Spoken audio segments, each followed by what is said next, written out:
پاکستان نے اقوام متحدہ اسلامی کونسل کے غیر مستقل رکن کے طور پر ذمہ داریاں سنبھال لی۔ اقوام متحدہ میں سلامتی کونسل کے غیر مستقل ارکان کی ذمہ داریاں سنبھالنے کی تقریب ہوئی۔ پاکستان کے مندوب عاصم افتخار نے غیر مستقل ارکان کے پرچم رکھنے کی تقریب میں شرکت کی اور پھر سلامتی کونسل میں پاکستان کا پرچم لگا دیا، جس کے بعد اقوام متحدہ سلامتی کونسل میں پاکستان کی غیر مستقل رکن کے طور پر 2 سالہ مدت کا آغاز ہو گیا۔ دیگر غیر مستقل ارکان ڈنمارک، یونان، پاناما اور صومالیہ کے پرچم بھی لگائے گئے۔ اقوام متحدہ میں پاکستان کے مستقل مندوب منیر اکرم کا کہنا ہے کہ سلامتی کونسل کے غیر مستقل رکن کے طور پر دنیا کو درپیش چیلنجز سے نمٹنے میں فعال اور تعمیری کردار ادا کریں گے۔ واضح رہے کہ پاکستان 8ویں بار غیر مستقل رکن منتخب ہوا۔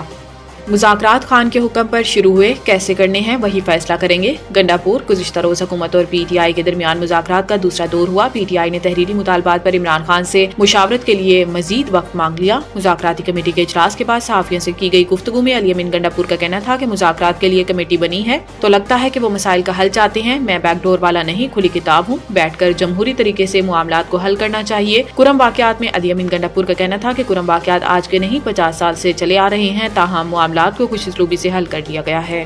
محسن نقوی کا نیشنل پولیس اکیڈمی کو یونیورسٹی کا درجہ دینے کا اعلان۔ وفاقی وزیر داخلہ محسن نقوی نے نیشنل پولیس اکیڈمی کو یونیورسٹی کا درجہ دینے کا اعلان کر دیا۔ وفاقی وزیر داخلہ محسن نقوی نے نیشنل پولیس اکیڈمی کا دورہ کیا اور اکیڈمی ہاسٹل اور میس کا تفصیلی معائنہ کیا۔ وزیر داخلہ نے زیر تربیت افسران کے لیے فراہم کردہ سہولتوں کا جائزہ لیا۔ محسن نقوی نے زیر تربیت افسران سے ملاقات کی اور ان سے سہولت سے متعلق دریافت کیا۔ انہوں نے پولیس اکیڈمی میس میں کھانا کھا کر معیار چیک کیا اور کھانے کی تعریف کی۔ دوران اجلاس وزیر داخلہ محسن نقوی نے زیر تربیت افسران کو رہائش کی معیاری سہولتیں فراہم کرنے کی ہدایت کی اور نیشنل پولیس اکیڈمی کا ماسٹر پلان طلب کر لیا۔